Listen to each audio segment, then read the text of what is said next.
probably still waiting for a few more people, but as we want to start on time and also finish on time, I think we should start slowly with the introduction. This webinar is about the importance of the national energy and climate plans for the development of prosumer initiatives in the European Union.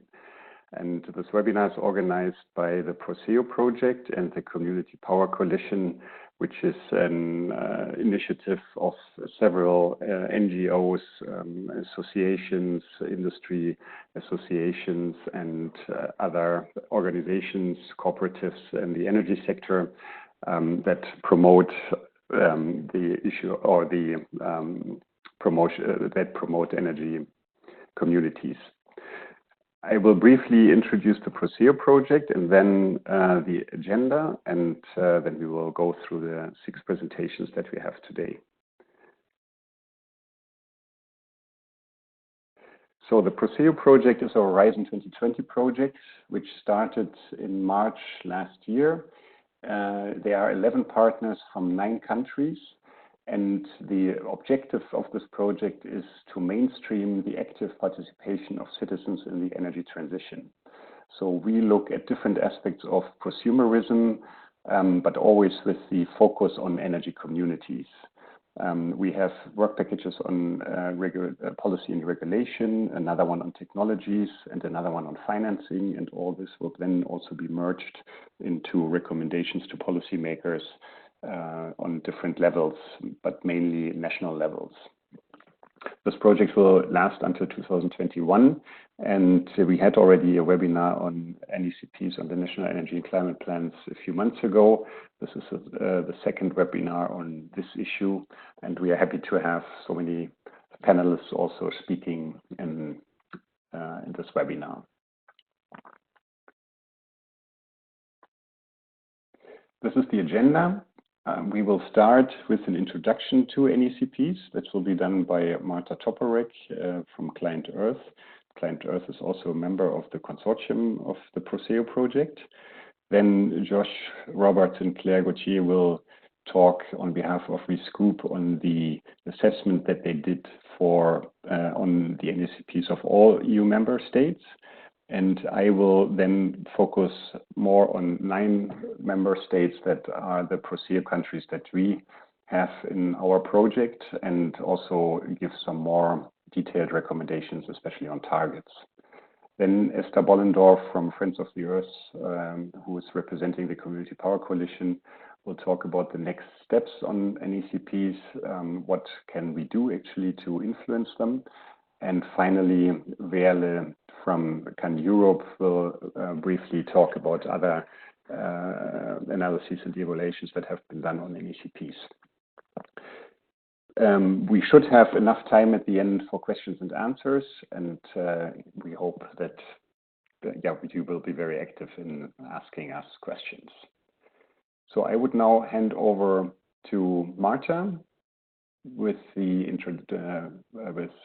to introduce the NECPs. Anja, if you could hand over to Marta, please.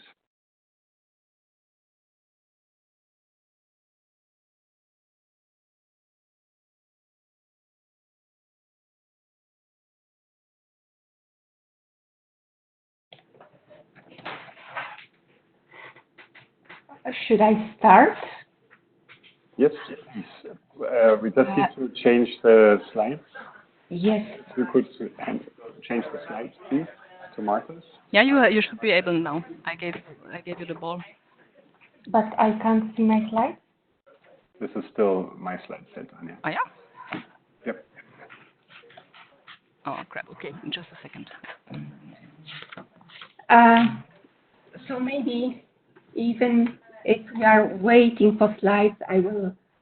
Yes, I will. I'm starting. Here we are. Hello. So I have the pleasure to be the first one giving the general framework. I will start by law. We thought. You can change the slides now. Yes. before we get into details, it's good to see, what's the legal framework, where we are, why do we talk about this subject at all? And of course, we talk about that because, because of the winter package, because winter package is a set of laws, EU laws, who have been agreed, many of them adopted, majority even adopted. And I will concentrate on 3 of these laws because they are the most important for here. Recast of the Renewables Directive, recast of the Electricity Directive, and governance regulation. The 2 first ones, because we have now in EU legislation the concepts of, I will probably most of the time talk about prosumers, but these are not proper legal terms. Renewables Directive talks about renewable self-consumer. Electricity Directive talks about active consumer. And we have a very, very new concept, at least in EU law, and not only in EU law, energy communities. Under Renewables Directive, renewable energy community, with also not only having a definition, but also certain things. On each of these things, you have one article. So there are basic requirements of national enabling framework that member states should put in place. There is a requirement for member states to make an assessment of barriers, potential for development of this renewable energy communities. And Electricity Directive introduces a slightly different concept, which is citizens' energy community.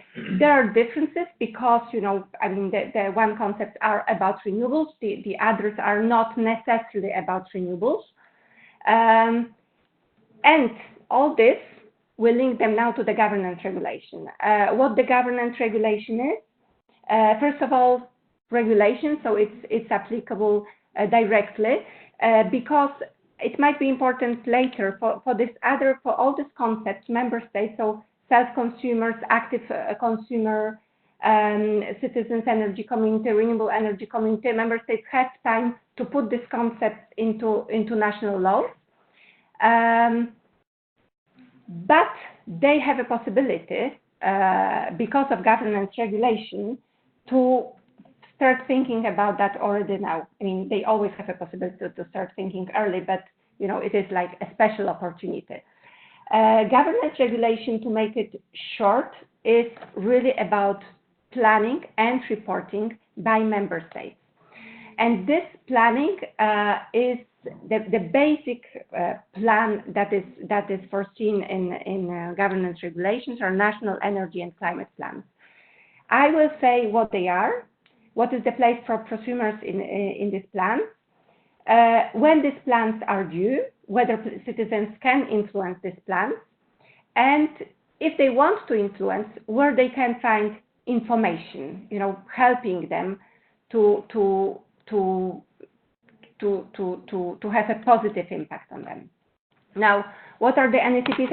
I know that majority of you know what it is, but I think it's always good to remind you, what we are talking about. These are national plans for 10 years. They are updated after 5 years, so there are updates in the middle. They concentrate on 5 dimensions. Decarbonization, which also improves renewable energy sources, energy efficiency, energy security, internal energy market, research, innovation, and competitiveness. For us, from the point of view of prosumers and energy communities, the most important are decarbonization because of renewables, energy efficiency, and internal energy market. Oh, I did something wrong, and I should make it smaller now.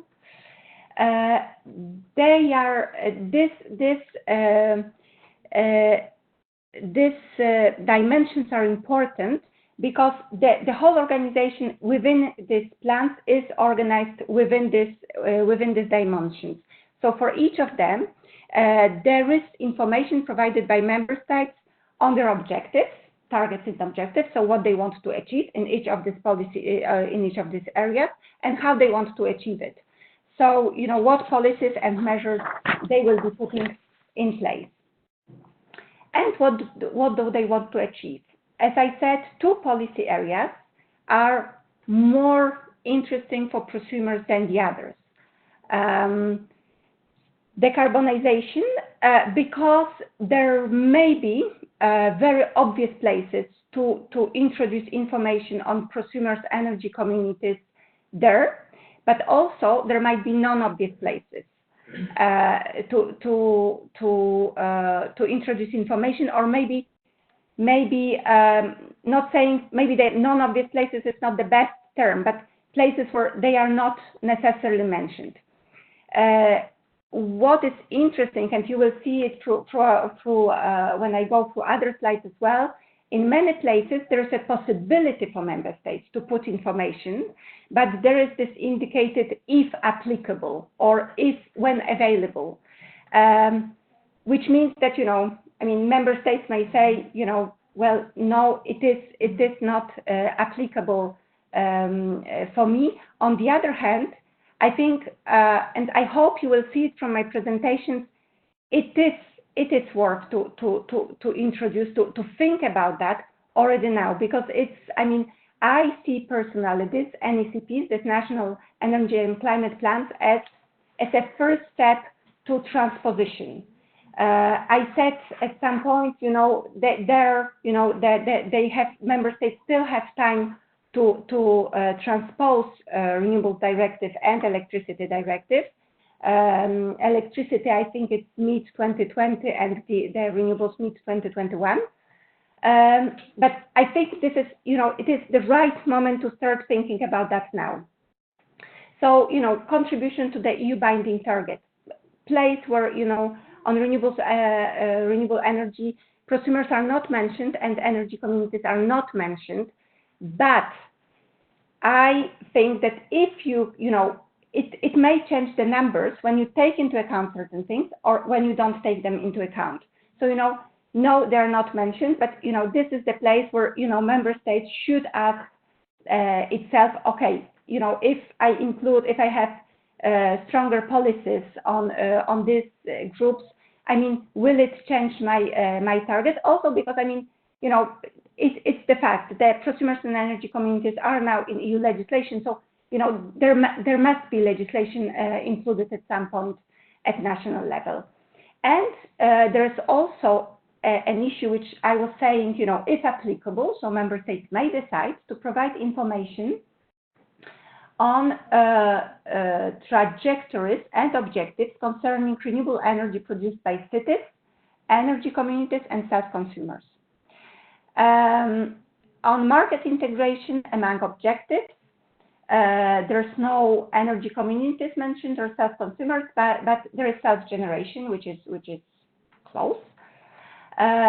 So again, if applicable, member states can set objectives on benefits from self-generation and new technologies.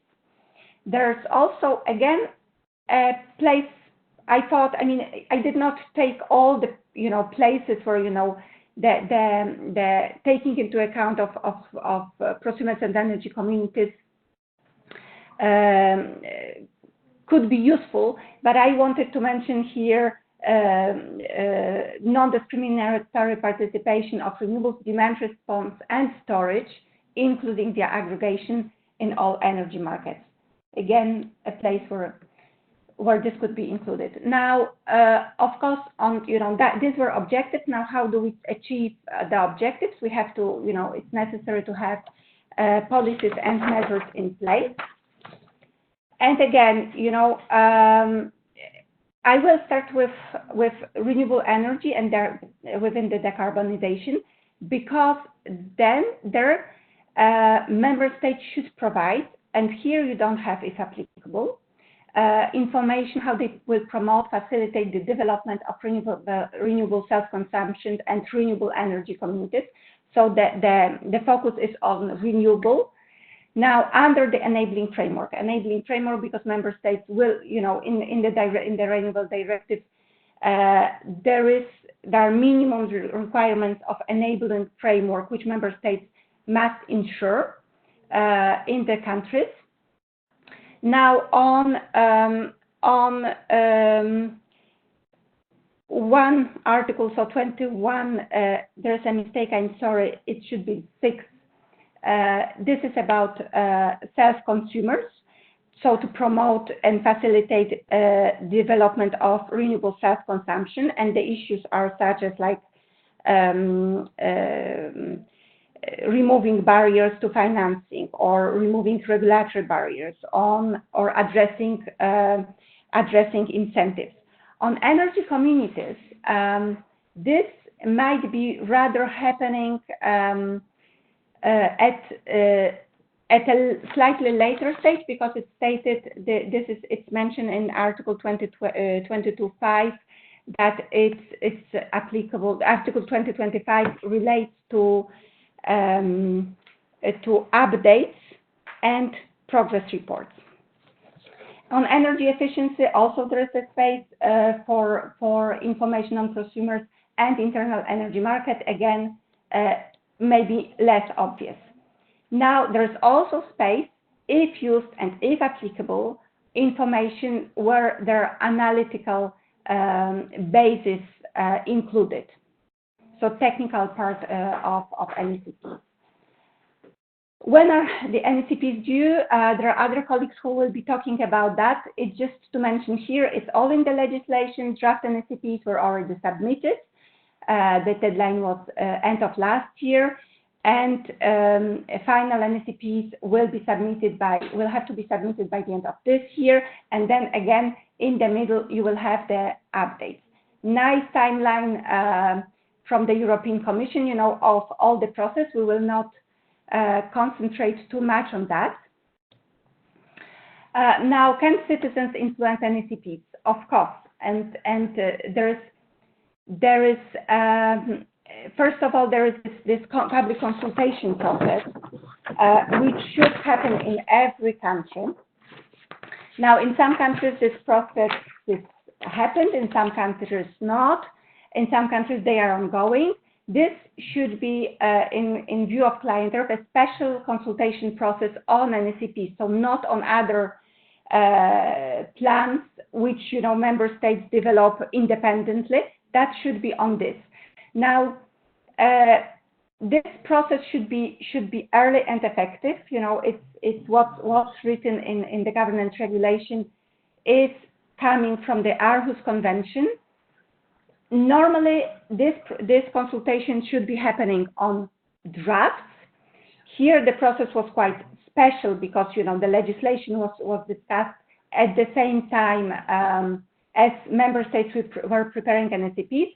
So it stated that the participation and preparation on final plans, but well before their adoption. And it's very, very important that it's not happening late. So member states have an opportunity to really, you know, be heard in the process and have influence on what's included in the plan.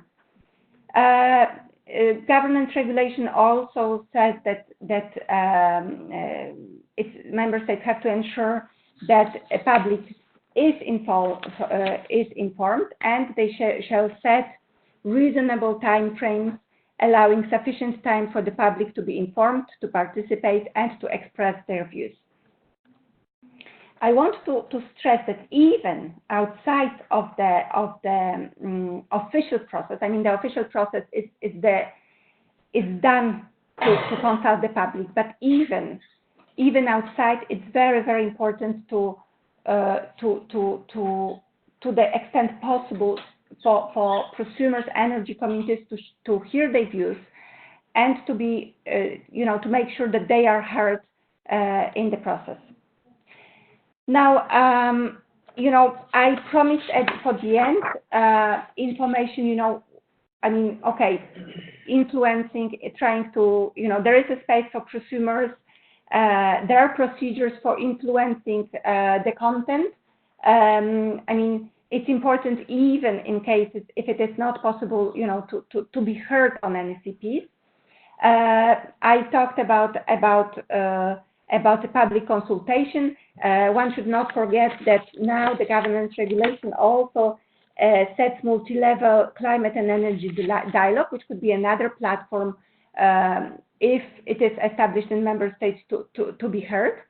Now here I put some selection of studies and analysis which were prepared already by some organizations, and I think it's useful to have a look at them when commenting on NECPs. Two colleagues will be, or more colleagues will be presenting what some of these reports. They are on NECPs. They're on this list you will have things which are specific on NECPs and prosumer movements, or rather energy communities. You will have also more general NECP assessments, and you will have also more general energy community assessments. So I hope that these studies will be useful for you for your work, and colleagues will be presenting them later. Thank you very much.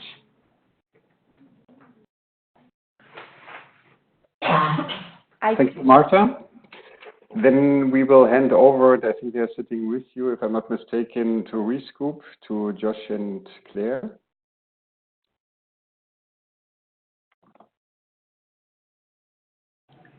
Yeah, so I will start. Hi everyone, my name is Claire Gauthier, and I will present with Josh Roberts from Rescoop.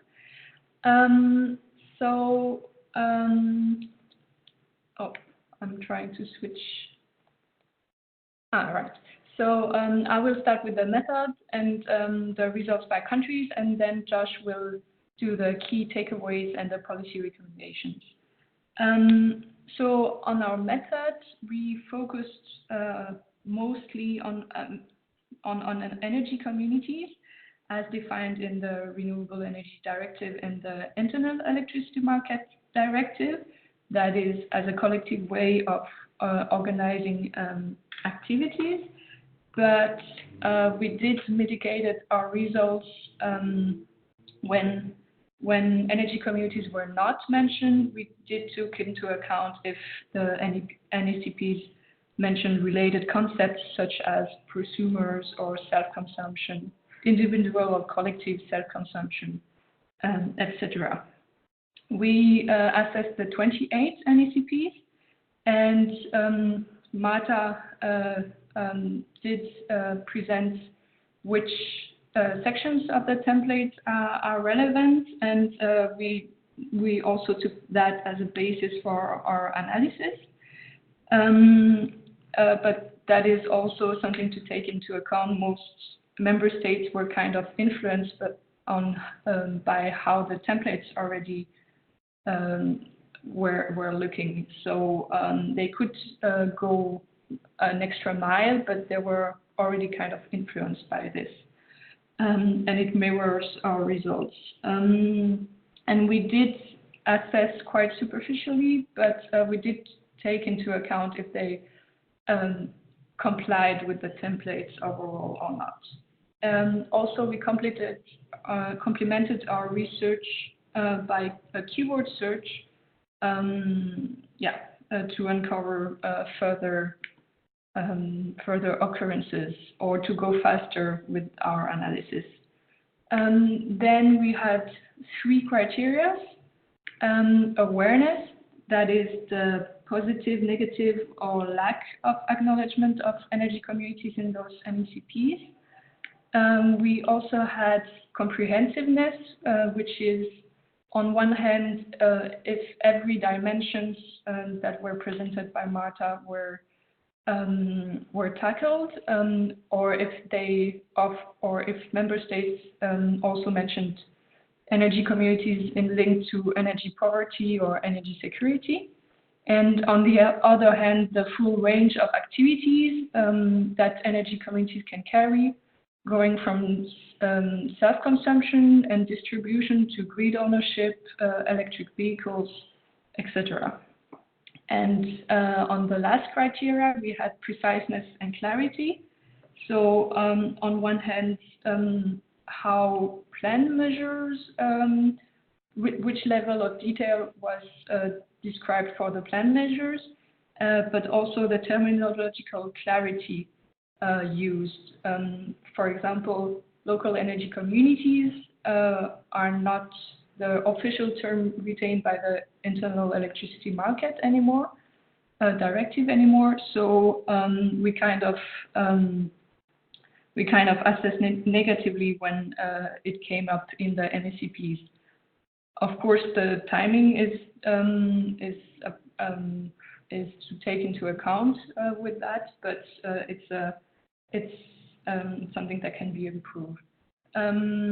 And finally, we summarized our level by countries, but also by dimensions. And now I will quickly present the country results. So we decided to summarize our results in a traffic light because it's quite simple to grasp, but we also nuanced within those three groups. That's why we actually have six lines. But to be short, we actually have 4 NECPs that are really, really bad. One, which is our best practice case, which is Greece. But we have a vast majority of NECPs that are quite disappointing.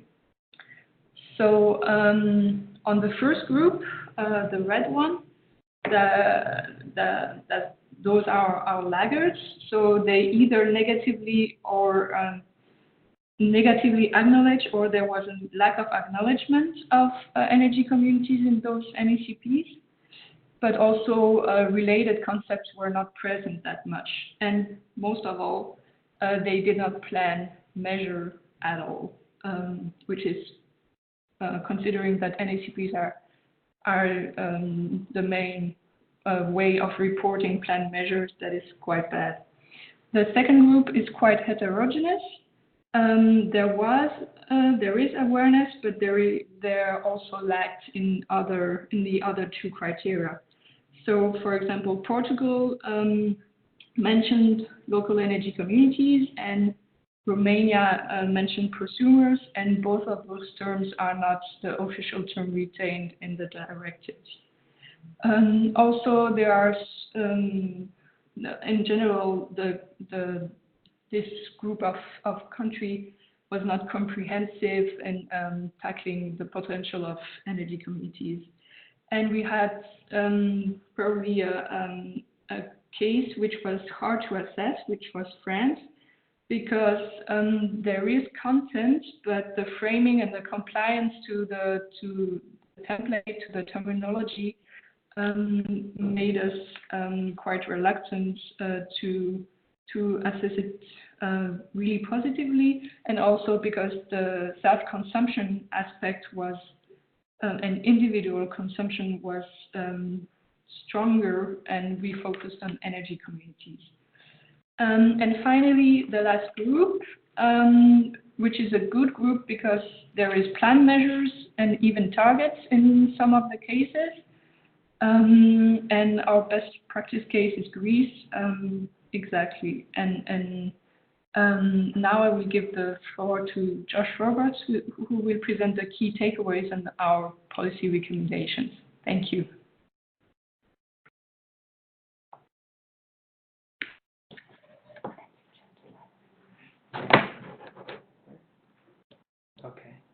Okay. Thanks, Claire. And just to clarify, because I want to give Claire her credit where it's due. She's not from ResCoop. That's not a bad thing. But it's important to acknowledge Europa Institute, our university in Vadrina. That is where Claire is coming from. So this was a joint effort done by both of our organizations. I'm just going to present some broad takeaways that we found from our assessment of all of these different NECPs. I mean, by and large, one of the things we were actually mildly interested to see was that there actually was a certain amount of awareness. Pretty much everybody, except for 3 member states, actually referenced energy communities. However, beyond that, there was not really much. They could all, the presentation could sort of be described as a facade where you see something and sometimes it actually looks kind of nice, but there's nothing really behind it. I mean, just to give you a context, in regards to policies and measures, only 6 actually included policies and measures for renewable energy communities. Another 11 member states said they had them planned, and another 7 member states had policies and measures for renewable self-consumption or active customers, but not for energy communities specifically. And it's pretty egregious when it comes to citizen energy communities. So looking at the internal market dimension of the NECPs,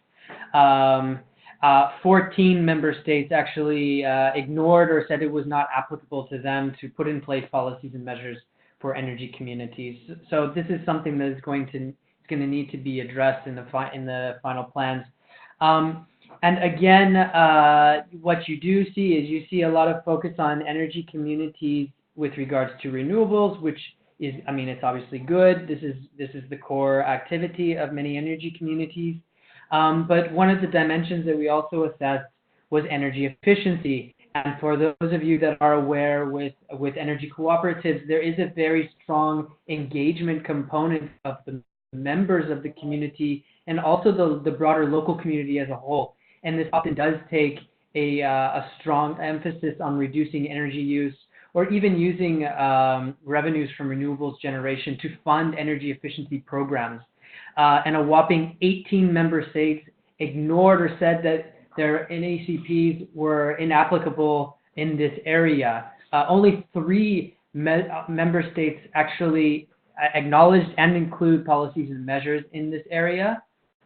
Interestingly, I believe 9 member states also acknowledged the role in energy poverty, which was optimistic. However, again, this was a bit facadic, if that's a word, in the sense that it needs more fleshing, it needs more meat around the bones.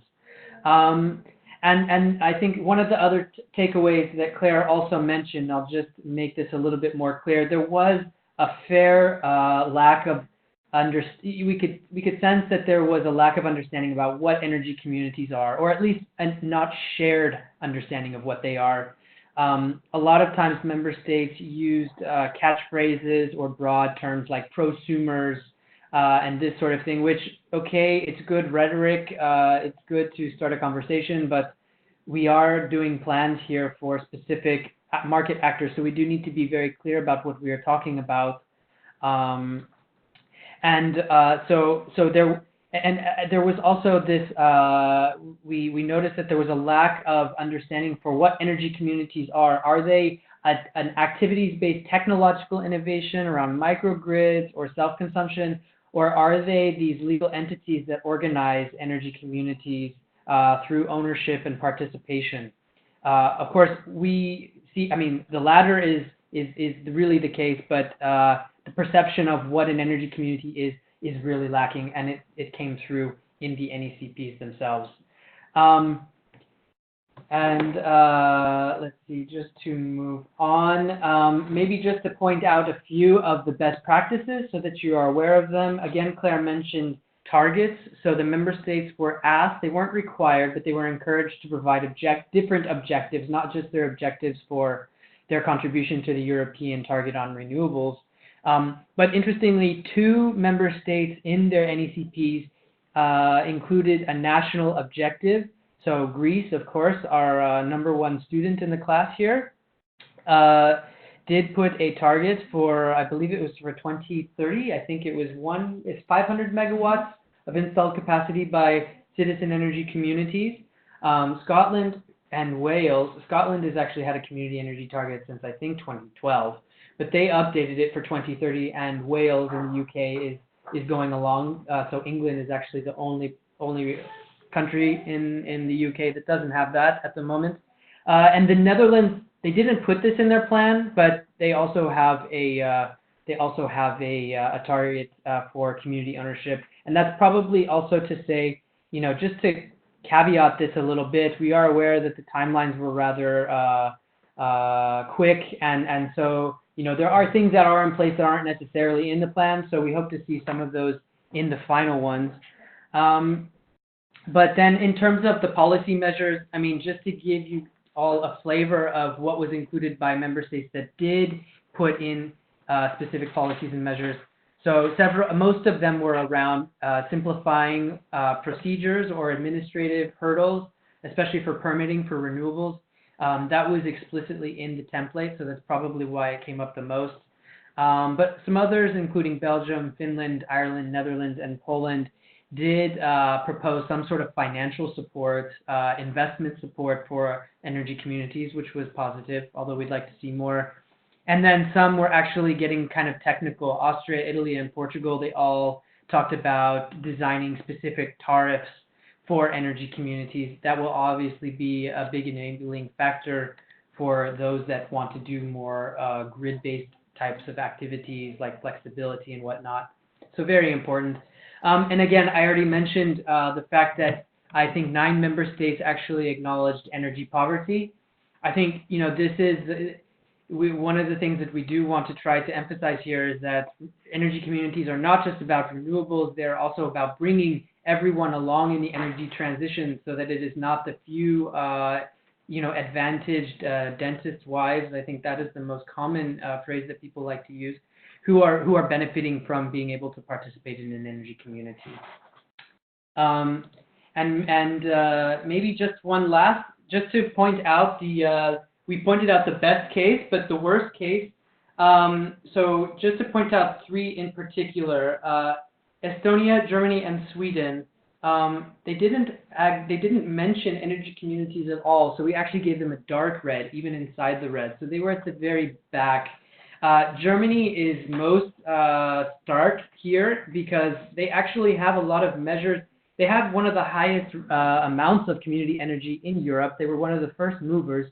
And they do have policies and measures that exist that they could take account, that they could take credit for, but they just didn't mention them at all. So, we want to point them out just to say, hey, you can even just use what you already have. Another member state worth mentioning was Malta. They did mention energy communities, but they explicitly rejected the idea that they should be developed there. They are operating in a monopolistic supply market, so there is a reasoning behind that. But that is a little bit of it's an overly simplistic explanation.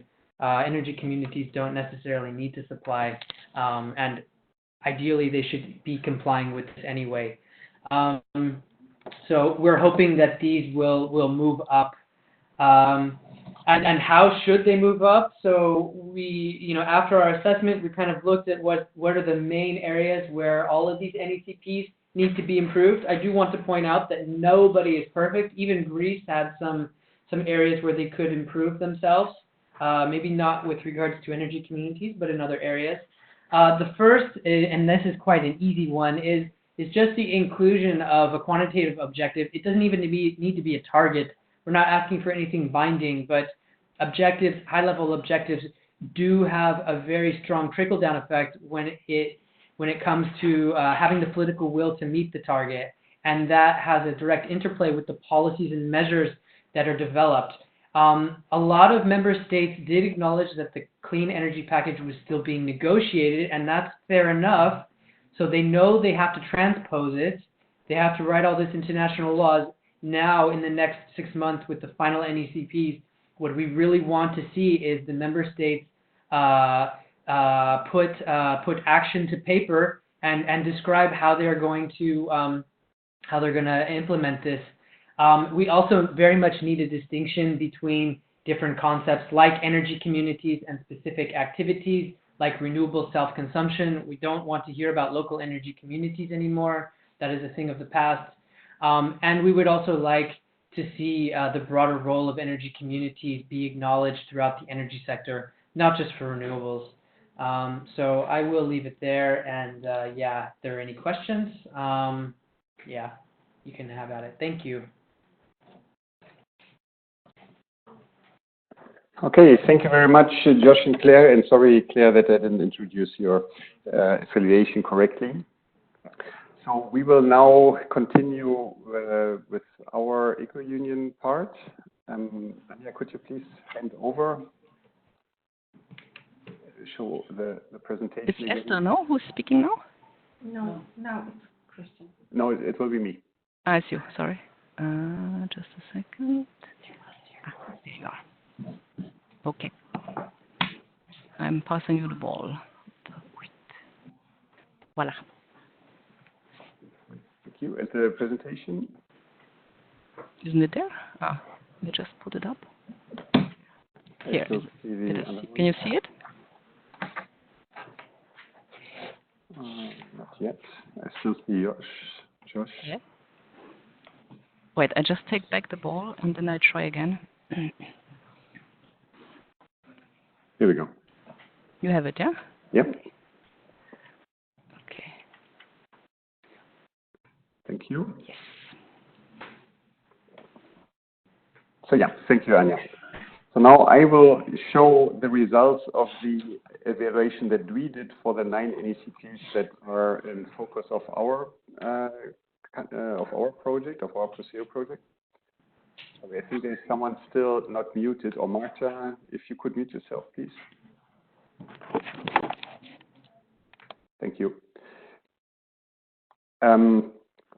So I will give just a rough overview of our NECP analysis, because most of the stuff that we found was already mentioned by Josh and Claire, and then try to give some more detailed recommendations on targets and measures. Just to give you an idea of what you find in NECPs when you look into the details, so we also did this keyword search, looking for terms like self-consumption, self-consumers, or self-generation. And you see that in countries like Spain and France, you find that these terms more than 50 times, which shows that they have acknowledged this somehow and they are talking about it. While there's, for example, Croatia that doesn't mention it at all, and others maybe perhaps 1 or 2 times. And the same for energy communities. There may be different terms for that, collectivité in France, which is not always related to communities. Others, yes, think about the same concept. They mention it a few times, but sometimes it's also a lack of definition of what they actually are talking about, as said by Josh and Claire. So here it has to be improved on how they deal with energy communities. Now, when we come to targets, as already said, there are very few targets, very few concrete targets in the NECPs. And in our countries that we looked at, there was only France. We didn't look at, or Greece was not in our scope, but you will see, I will mention this in a moment. France has a concrete target on 65 to 100,000 PV self-consumption sites by 2023. And in the UK, we have heard already the Welsh and the Scottish government, they have targets for self-consumption and energy communities. Italy plans to do something on that, at least I mentioned that, and the same for the Netherlands. They talk about something, but it was not there yet. But now, even when you look into the targets that they are putting up, you find that they are not really consistent. For example, here France, 65 to 100,000 PV self-consumption sites by 2023. When you divide this by the 4 years, you come to 10 to 20,000 sites per year. Now, at the same time, they have a target of about 3,000 megawatts annually installed on small and medium-sized roofs. And when you now take an average of 50 kilowatt per roof, which is already rather high, I'd say, you come to 61,000 sites per year. And this is not consistent with the other targets. So one target is higher. Here, the second target seems to be higher than the first one. And it's also not clear until when this 3,050 megawatts annually is actually applied. Until when does it count? Until 2023 or 2030? So this is also not really clear. Another example is the Scottish example, where they have or plan to have 1 gigawatt of community-owned renewables by 2020 and 2 gigawatts by 2030, which means for the time for this decade another 100 megawatt per year. And this is, when you really think about it, not very ambitious for a country with more than 5 million inhabitants. And the same applies for Greece. They have the target, which is good, 1 gigawatt community energy in 2020 and another 500 megawatt by 2030. But yeah, also here, this means just 50 megawatts per year added, which is just a few rooftops or a few large wind turbines. And it just makes up 8% of the renewable energy target that they have for 2030. So it's good to have that they have concrete targets, but it can be questions if they are ambitious enough, and they should, and they are not really clearly defined yet. Now, for the recommendations, this is what we picked up now. So in our view, there should be at least 2 concrete capacity targets. And here I go beyond what Josh said. I think there should be these very concrete targets. One is on rooftop PV and the other one on energy community. And there is an overlap because large roofs, like on public buildings, PV installations, or on shared buildings in multifamily houses, they can be both fall under the rooftop PV target as well as the energy community target. I explain now a little bit what's underneath that. So because the rooftop PV target will help, because basically all rooftop PV projects will be also self-consumption projects in future. As feed-in tariffs are not available anymore, most of the projects need self-consumption or a shared version of using that energy to be viable.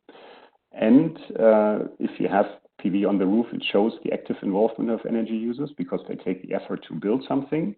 And in addition, this also is important to make our energy system of the future sustainable, because we will build more capacity in the built environment and don't use other areas like nature and other landscapes to set up installations there.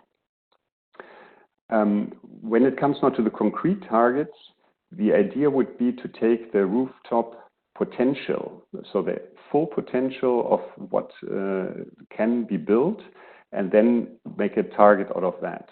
So there's a study from the JRC that studied the gigawatt hours, so the potential energy of all the countries in the EU. And you see here some examples. So Germany, for example, has 104,000 gigawatt hours potential. If you divide this by average full load hours, you come to a rooftop potential, and this is a conservative potential of about 116 gigawatt. Greece would have 14, Spain 54. So if you break this down per capita, you come to 1.4, 1.7 kilowatt per capita.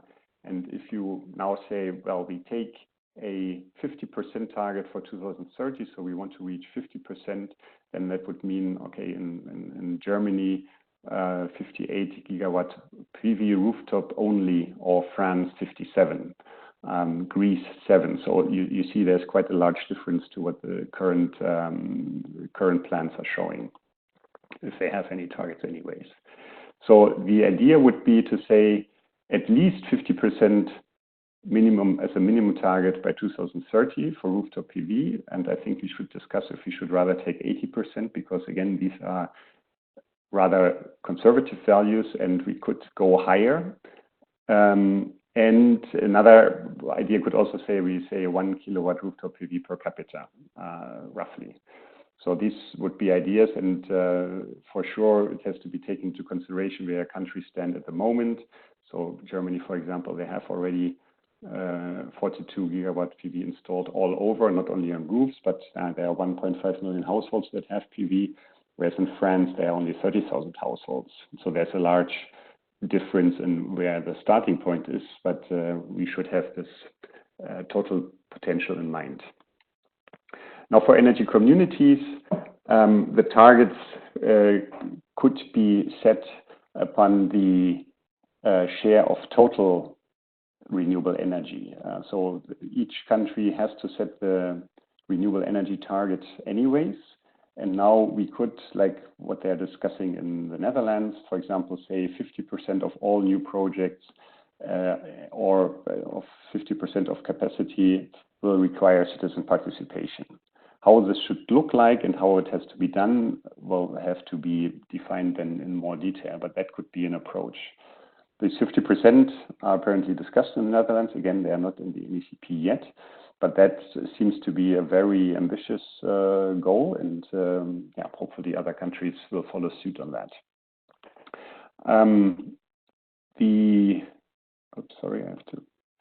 But then also, as Josh mentioned, it's not only about renewables. For energy communities, other targets would be helpful. For example, the number of energy communities. We have to maybe discuss if that would be useful, but that could, at least you would see that it's being tracked and that there would be a definition what an energy community is, and or the number of members in energy communities. For example, Recast says there are 1,500 European energy cooperatives with 1 million citizens. So that would mean 0.2% of the EU population.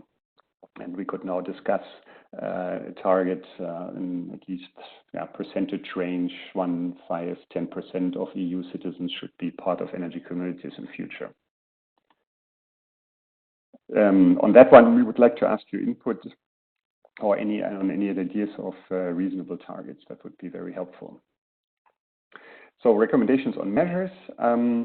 One is to maximize the renewable capacity in the built environment. As I said before, this will make the energy system sustainable because we don't need to deploy too many renewables outside of the cities. There shouldn't be any restrictions on excess generation. A lot of times it's being said that every rooftop should only produce as much as being needed in the homes underneath, but that would restrict the quick transition towards renewables. So there should be incentives to pay a decent amount for the excess generation, or it must be very easy to change excess generation with others through energy communities, for example. And then there should be concrete measures on how to promote prosumers. Marta mentioned the transposition into national laws. These laws and regulations should already be mentioned in the NECPs to make clear that they will come and that this is what is planned to really do to help prosumers or self-consumption in energy communities. Measures for energy poor and marginalized households and also for tenants are important. And it would also be helpful, I think, to have distinct measures for different types of energy communities, the ones that are in the same building or in the ones that are in the local area, so with a certain, so it's not necessarily the same building, but locally, or the investment communities or on energy efficiencies and so on. So these distinctions should be made to really make clear that all have different requirements. And all that needs clear definitions and then definitely also a monitoring and statistical backup.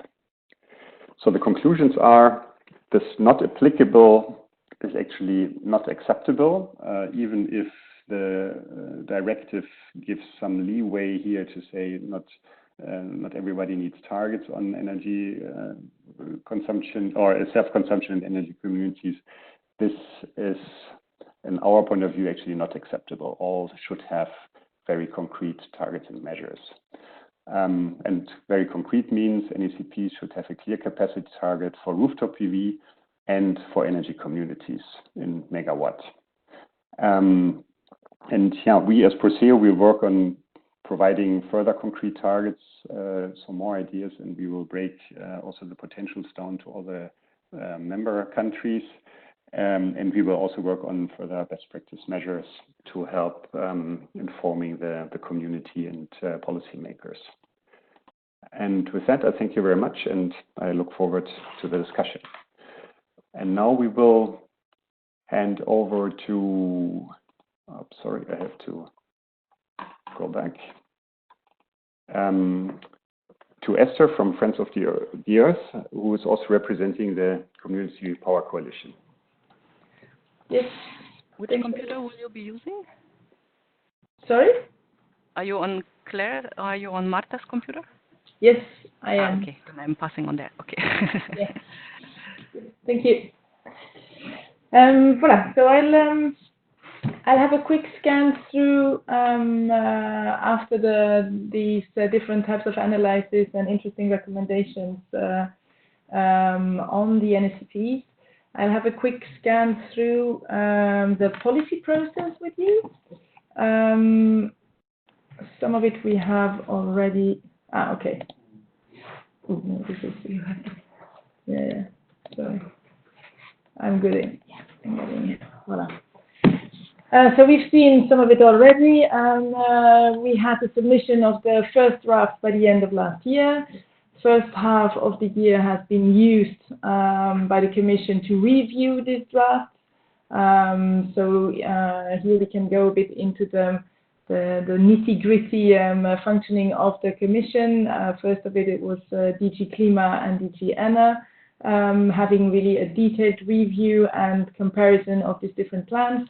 And now it is being consulted. They are consulting it with other directorates which are looking at other issues such as funding, such as DG Regio, such as different other components or working areas of the Commission which can have a say on this as well.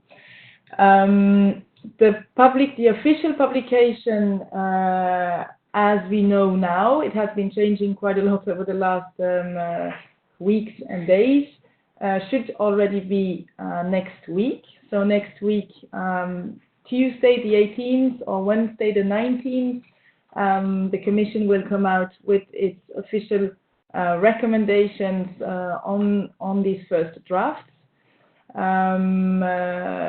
Based on these recommendations, member states will go back, or they might have already been working continued to improving their drafts, but based on these, most probably based on these official recommendations, they will plunge deep back into their plans again and hopefully improve them on the different strands of these plans. So on community energy, that we are discussing here now a lot, but also, of course, on all the other working strands included in there. Just to set this a bit in the bigger picture agenda of the European sort of policy making, just some days after those official recommendations, there's the European Council, so the week after on Thursday and Friday, where there is climate also on the agenda. It's the long-term strategy which is going to be discussed there, so 2050 targets for the European Union. But these NECPs, which are looking at the pathway up to 2050, so at 2030, could potentially have an impact depending on how the Commission will communicate and what type of recommendations it will give, could potentially also have an impact on the discussion the week after, where they will look at 2050 and net zero decarbonization by that timeline or by that date. Coming after as well the Energy Environment Council, which will most probably also discuss these NECPs again. And then getting back on national level, member states will review and finalize their plans by the end of 2019, and then we are back into the timeline that Marta already showed us just before, with reviews coming up 5 years after that. And additionally, to make the picture complete with and putting it also in relation maybe with what is going on international level, in September the UN process and people which are involved in the UN process are meeting, and the EU is supposed to come there with commitments which show that their climate action that they're taking on EU level is Paris-proof, so means that they are taking action to stay below 1.5 degrees temperature increase. And of course, what member states are planning now here and what the EU is planning for 2050 does have an impact on that. So what will the Commission actually present? They will present several documents. There's going to be one overall Commission communication, which includes overall recommendations, and then more specifically, this has a legal status. And then more specifically, it is preparing also documents for each of the member states with specific recommendations on each national energy and climate plan. In addition, there are annexes which describe methodologies, working methodologies that the Commission used to do this comparison and to come up with the recommendations. Possible overall messaging. I mean, this is now, let's say, speculative, because we don't know what they're going to say. But what we know is that there is that the plans for the time being, the policies and measures which are included in these plans are sufficient to achieve the EU's midterm or 2030 target of 40% greenhouse gas emission reductions. But that they are not necessarily ambitious enough or complete enough to achieve a revised greenhouse gas target, which would be in line with the revised renewables and efficiency targets that have been agreed on at the end of last year in the clean energy package that Marta also presented to you just before. And there's a little typo in there. It's 32% for renewables and 32.5% for energy efficiency by 2030. When it comes to the specific analysis that has been conducted on renewable energy communities, the one that Josh and Claire presented just before, it seems that from, let's say, broad discussion, not very detailed discussions, but feedback that we got from the Commission, that the Commission came to similar conclusions on, let's say, champion countries and laggard countries,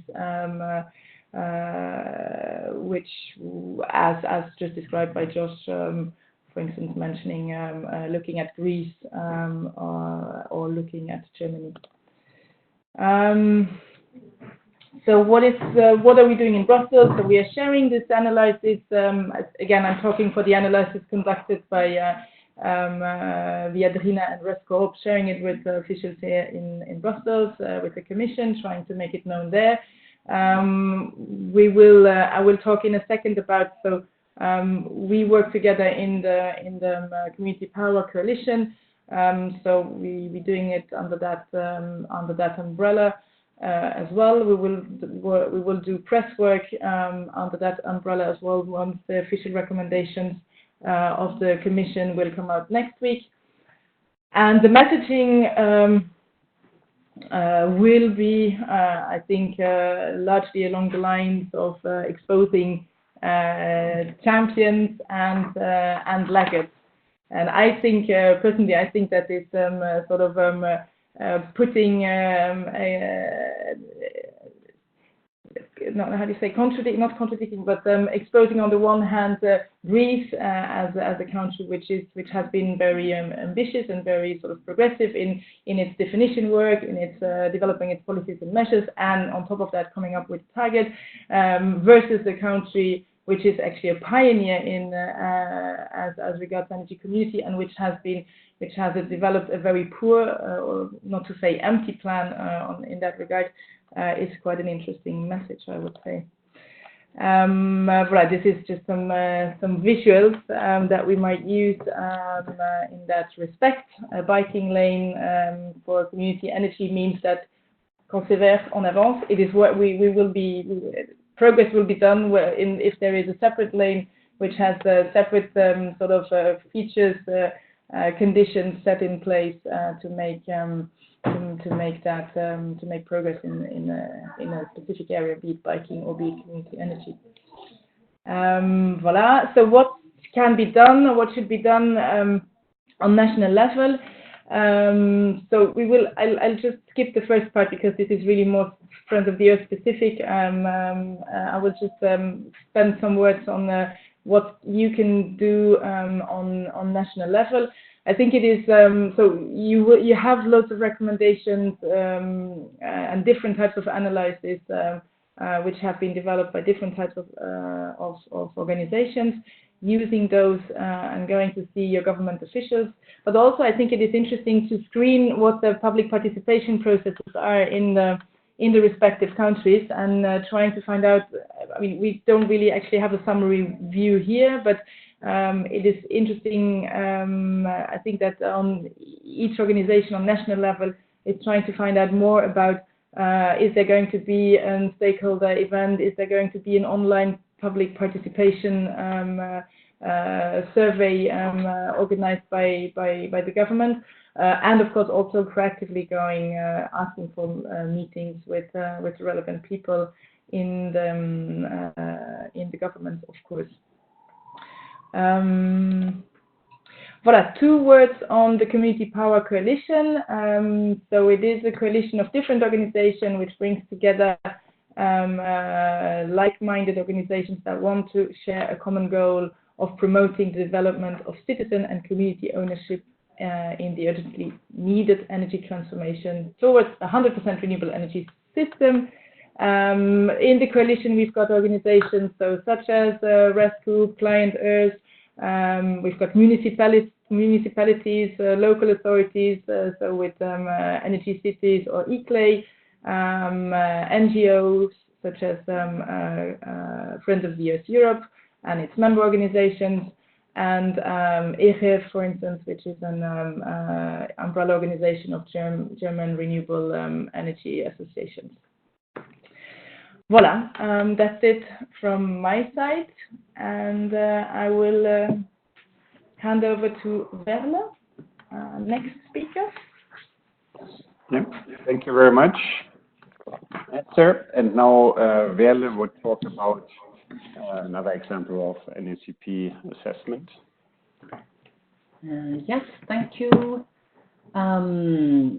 So we, from CAN Europe, we also did an analysis of the NECPs together with our members. We conducted this 2 months ago. We did a kind of bottom-up exercise, so we looked at topics that our members wanted to bring forward. So it's not a systematic analysis on certain specific topics, but it's a broad collection of issues they wanted to highlight from their NECP. And so we cover in the end 24 EU member states. We did not look into the UK, Malta, Cyprus and Lithuania, but the other EU member states were covered, and we launched it mid-April. So for every member state that was covered, we did a kind of analysis per country, and we launched this fact sheet. For every country, we looked into the greenhouse gas targets, into energy efficiency and the renewable energy targets, to see a bit where do they come from and what is the contribution they will make towards 2030. And then we highlighted the key issues and recommendations that our members indicated. And so as it is a kind of bottom-up exercise, it covered a range of areas, which you can see on this slide. So it did not only deal with greenhouse gas emissions, energy efficiency and renewable energy in general, but it also touched upon transport, biomass, energy communities, self-consumption, fossil fuel subsidies, etc. Just to mention on self-consumption, it was highlighted by our member states in Hungary and Bulgaria, where they said that self-consumption was not properly addressed, and our members in Czech Republic, Hungary and Slovenia mentioned that the role of energy communities was not fully acknowledged. And also our member in Greece highlighted that positive aspects in their NECPs were energy communities and self-consumption. So the country that was highlighted also by Red Scope, etc., that was a kind of champion, was also mentioned by our member that in this respect they did quite well. Some general conclusions. Well, overall, the draft plans are not sufficient because, of course, we also looked at it from a longer-term perspective. If we want to reach the Paris goals by 2050, really at the latest, but we rather mentioned that we need to be climate neutral by 2040, then it's very clear that the draft plans are not ambitious enough. But we also highlight that there is still time to improve them because the member states now need to come up with final plans, and so it is important that we put a lot of pressure on the member states to make sure that they still improve them and make them more ambitious. And in our analysis, we listed a whole series of recommendations. For instance, also that they need to go beyond the minimum requirements for renewable energy and energy savings so that they are Paris compatible. Last week, we also launched another analysis specifically on coal. There, the report reveals that, unfortunately, if we look at the NECPs, there will still be a lot of coal capacity in 2030, and there are even 11 member states that do not plan to phase out coal by 2030, and that's absolute needed. You see here a graph. Christian already highlighted before that it was not very clear, but I will show you the links of the reports, and you can look afterwards towards this graph and see, or this table, and see how your country is scoring, particularly on coal and coal phase out. And what is also worrying is that some member states are asking for support, EU support, financial support, to help them with the energy transition, but at the same time, they do not foresee moving away from coal. So for us, that's not acceptable. Of course, it's important that member states do get support for the energy transition, but then they need, of course, at the same time, to make clear steps to move away from coal. So here on this slide, you can see the links to the two analyses that we have produced so far, and if you would have questions, you can always come back to us. Thank you very much. Thank you very much, Merle, and thank you to all of you for the presentations. We would now open the floor for questions, and I think, Anja, you will tell us how that works. Maybe you have to raise your hand, or people can raise hands, yes. Yeah, and then you unmute them. Or type a question in the chat or in the question and answer. Yeah. So please let us know any questions or comments you may have. There is a question in the chat. What about nuclear power? Someone, Yolanda Picasso, asks, what about nuclear power? Okay, I can't see that message. It's only to me, that's why, sorry. Yeah, personally, I can't comment on nuclear power because I think we haven't looked at that. We haven't analyzed the NECPs on with regards to nuclear power. I don't know, anybody of the others have checked that, if anything was said about that? Yes, Verle will say something. We didn't look into the specifics, but there were some members who mentioned it. I remember, for instance, Slovakia mentioning it in their NECP, saying that they will not move further on renewables because they have still loads of nuclear capacity. So some member states do mention it, but France as well, for instance. But we didn't did a complete analysis. But I think it's worthwhile looking into the details of the plans. discussion. I mean, there's loads of discussion. Yeah, so that's again, this webinar is rather looking at energy communities and self-consumption. So nuclear power is not really in the scope, but there probably are several countries that still run nuclear power plants, and also by 2030. But yeah, sorry, we haven't really focused on that. Any other questions or comments?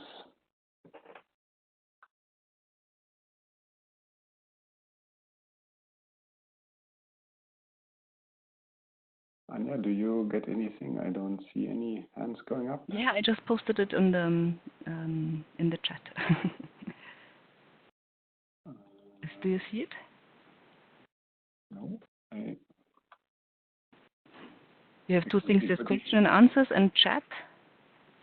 It should be in the chat. Can you read it, because I don't.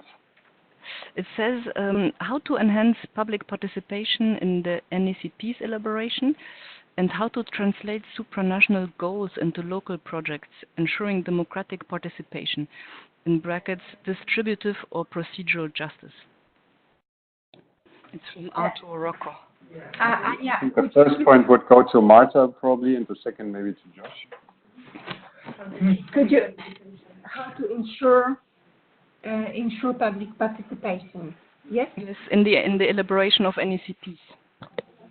Okay. It's, I mean, it is an obligation. You know, member states have to do that. So it's stated in the governance regulation. It's also coming from the Aarhus Convention. So, you know, it's, of course, public participation is, in this sense, you can understand it's more like public consultation. There's another thing which was established, which I also mentioned in my presentation very shortly, multi-level climate and energy dialogue. This is something new under the government regulation. I don't have information what member states did with it or are doing with that currently, but this is another platform where, you know, entities could be discussed. Yes, I think that, I mean, we don't, you know, in draft NECPs there was information on public consultation, but now, I mean, this information very often was short. It was difficult in many cases to see really, you know, where member states actually are. For example, there was, I don't remember which country it was, where I could read, well, we consulted, there was a consultation on a general plan in the country, and on another general plan, and on another general plan, and we are consulting since 2017. And it was not clear, okay, is it everything you're doing, or are you going to consult on NECPs, which should be the case. So, you know, I mean, I hope we will get more information in the final NECPs. It is legal obligation coming from two sources, governance regulation and the Aarhus Convention. So this has to be done. So that's on the first issue, and the second. And yeah, can you just clarify what the second part of that question was?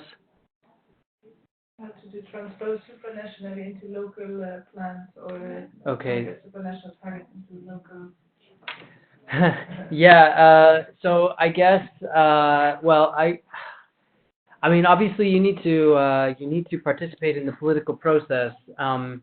It's going to take different. It's going to be done on different levels. Some of it will be done with the regulator. Most of it will be done with the ministries initially. I mean, how do you become a part of this process? I mean, first, what I would say is see if there are any active energy communities where you live. I mean, if you want, you can go to ResCoop EU. There are several regional and national associations of energy communities that do exist. They have varying levels of advocacy capacity. but they all are fairly aware of what is going on, and they know they need to be a part of this process. I mean, one of the first steps that you guys will need to be aware of is that the member states are going to need to assess what is the potential of the energy communities at national level and what are the existing barriers. So, I mean, that is going to be, that's almost like a planning exercise in and of itself. And ideally, that exercise should go into the design of other legislation. But you will need to work out a national level definition. There's a whole host of issues. So, yeah, I would first, get in contact and network, not just with ResCoops, but also with NGOs and civil society, because a lot of our members are activists, and usually NGOs first. And municipalities. And municipalities, yes. Sorry, yeah, thank you. Esther, municipalities are also very good allies. They are also included in this energy communities definition, so we must work together with them. Okay, thank you.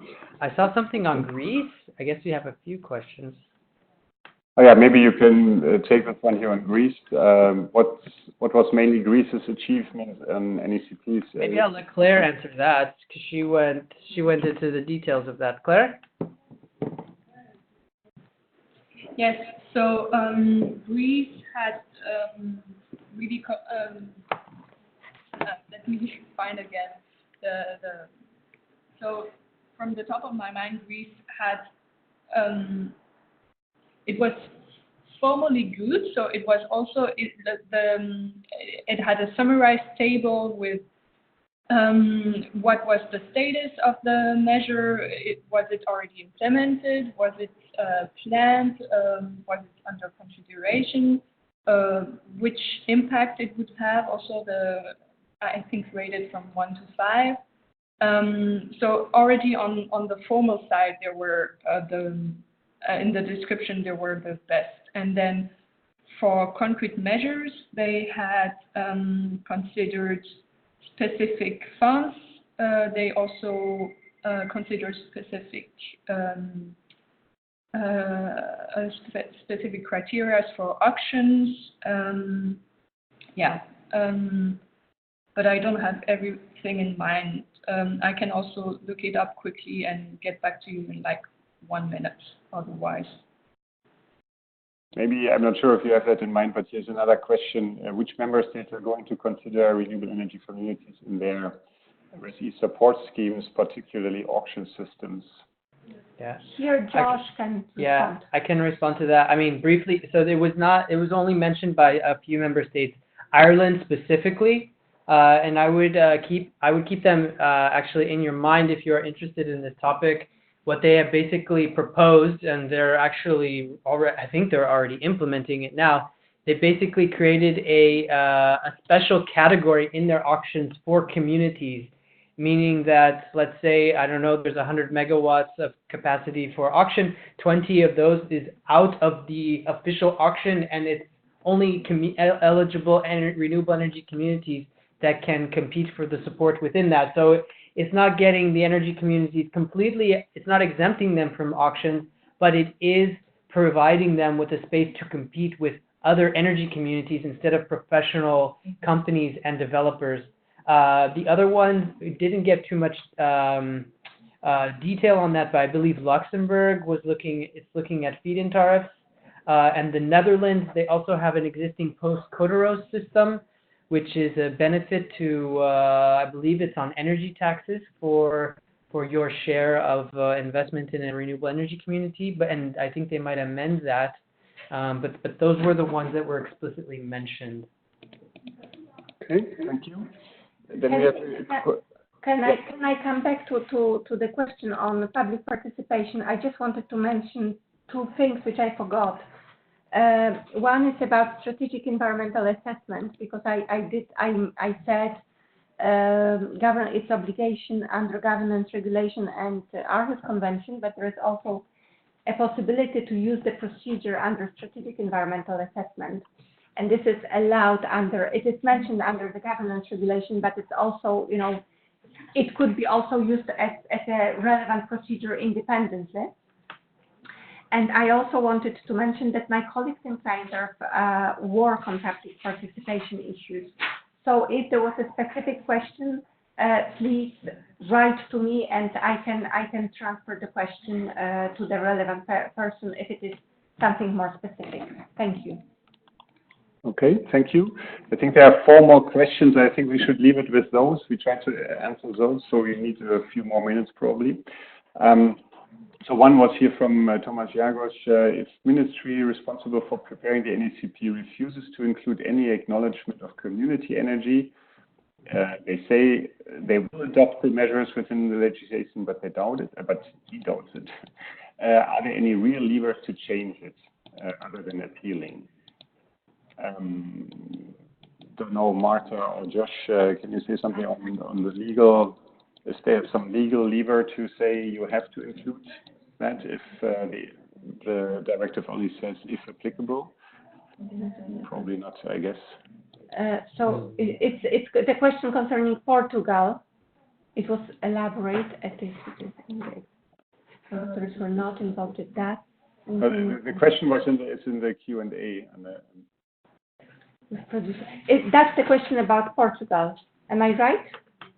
Regarding the Portuguese. It's another question. It's another question. We don't see it. I don't see it. It's under Q&A. If you go under Q&A, you see the question. But we have chat over there. Yeah, that's the chat. If you go to more options, you can open the question and answer. Oh. Otherwise, I'll just copy and paste it for you. Just a second. We can just feed in all. Yeah. Gender issues. Gender issues are. So the gender we take afterwards. So this one. If ministry responsible for preparing the NECP refuses to include any acknowledgement of community energy, they said they will only adopt the measures within the legislation. They are in which we doubt. Are there any real level? Well, on self-consumption, there is an obligation to mention self-consumption in NECP, the enabling framework. So on this one. Now on community energy, so on renewable energy communities, and that was renewables, as I said in my presentation. Now on the renewable energy communities, this will be obligatory with the update. But I don't think it is obligatory now. It is obligatory? Of course it is. There's an explicit requirement for member states to include policies and measures, which also, in part, they do relate to renewable energy communities. So strictly from the NECP standpoint, they are explicitly mentioned. So they do need to, if you're going to include policy measures on energy communities, you ideally need to mention them. I mean, there's the whole other aspect of the transposition process. So, if they're not even going to do that, then let me know who they are so we can mention it to the commission, because we'd like to take them to court. Okay, then there's a question on Spain. Could you tell more about how Spain understood community energy and integrate the local dimension required by the Renewable Energy Directive? So I work in Spain. They mention various times the new royal decree that came out after the NECP, and energy community is basically understood as more or less everybody below within either a 500-meter radius or distance from each other, or within, so that means in the same building, but also close by, within the same transformer on the grid level, so on the low tension grid. This is so it's mainly about sharing energy from renewable energy production, then mainly PV. So I guess the scope is not as wide as, for example, Josh was telling on energy communities for energy efficiency. Yeah, so that's what I would say to Spain. Then we have a question on Portuguese NECP. I can respond to that. I mean, Okay. there should be public consultation, full stop. So just, you know, having it involving certain, but, you know, not having public consultation is not correct. It's not sufficient. Okay. So the question, if not everybody sees that, the question is if it's can be done by the executive power or legislative power. People or technical debate, but it should actually, as Marta says, really including all citizens. And I think these are all the questions, but we are also at the end of our webinar. If you have further questions, please don't hesitate to write us an email or call us. Don't forget about gender. Sorry? The gender question. Sorry. Forgot that. Question. Yeah, okay, sorry. Have you guys checked gender issues? Energy community needs to have at least half. There was no mentioning of gender in energy communities, unfortunately. No, But don't we have it in our sort of guidelines for governance guidelines on energy communities? Anything on gender included in there? Well, in ResCoop we have, I mean, you have guidelines on that, but that is more of like internal governance for ResCoop EU. So, but yeah, I don't remember seeing gender mentioned in any of the sections that I assessed. I don't know about anybody else. Me neither. I also can't remember that. Yeah. Okay. No. But yeah, for that probably you would have to make a more. I don't know if it was explicitly asked. I don't think so. I don't think so. No. Yeah. So that would be the reason why. Okay. So yeah, thanks very much again to all the panelists. We will publish or put the slides on our website, and probably the partners will also publish their slides and presentations. But on the PROSEU website, you will find all of them. We invite you to really be active, getting in touch with us if you have any other questions or comments or ideas on targets and measures for the NECPs. And the overall conclusion is, as we have seen, and we, at least as presenters, all agree that there's still a lot of space for improvement. And even if Greece is the front runner, also there, as we have seen, there can be made further improvements. And so we are looking forward to the next versions of the NECPs that we will hopefully be able to influence a little bit as well.